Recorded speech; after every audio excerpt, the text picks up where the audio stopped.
பண்டைய காலத்தில் தேவர்கள் மற்றும் முனிவர்கள் பகவான் விஷ்ணுவின் காத்தலால் அமைதியாக வாழ்ந்தனர்.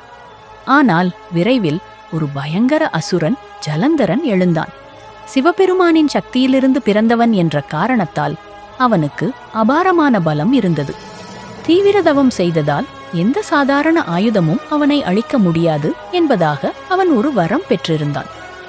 ஜலந்தரன் தேவலோகத்தையே கைப்பற்றி தேவர்களை வென்று விஷ்ணுவுடனே கூட போருக்கு தயாரானான்.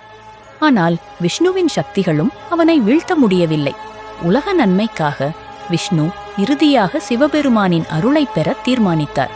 பகவான் விஷ்ணு தன்னுடைய அனைத்து முறைகளும் தோல்வியடைந்ததை உணர்ந்து கைலாசம் நோக்கிச் சென்றார். ஒரே கால் மீது நின்று ஆயிரக்கணக்கான ஆண்டுகள் தவம் இருந்தார். அவர் 1008 தாமரை மலர்களால் சிவனுக்கு பூஜை செய்தார். சிவபெருமான் அதில் ஒன்றை சோதனையாக மறைத்தார்.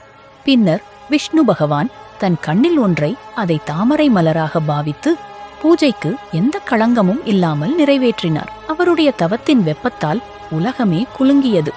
தேவர்கள் முனிவர்கள் கூட விஷ்ணுவின் பக்தியை பார்த்து வியந்தனர். இந்த தீவிர பக்தியில் மகிழ்ந்த சிவபெருமான் ஒளி பரவிய உருவத்தில் தோன்றினார். பகவான் விஷ்ணு சிவனை வணங்கி கேட்டார், பரமசிவா, நீயே எல்லாவற்றிற்கும் ஆதாரம். தேவர்கள் வலுவிழந்து இருக்கிறார்கள்.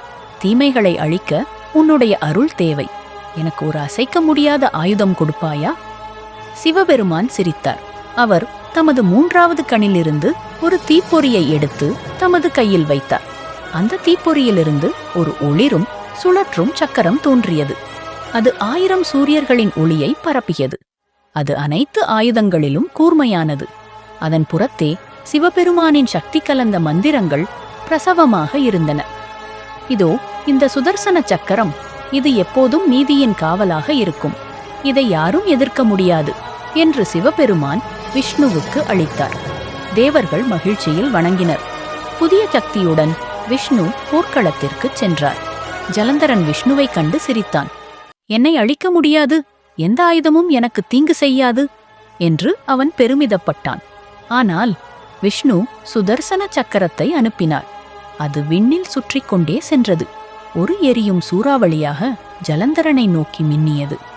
ஒரே கணத்தில் சக்கரம் அவனை அழித்து ரணசேதியாக்கியது. ஜலந்தரன் அழிந்தான். தேவலோகம் மீண்டும் சாந்தமடைந்தது. நீதிக்காகவும் தர்மத்தை காத்திடவும் விஷ்ணு இதை எப்போதும் பயன்படுத்தினார். சிவபெருமான் உலக சமநிலைக்காக விஷ்ணுவுக்கு இந்த உன்னத ஆயுதத்தை அளித்தார்.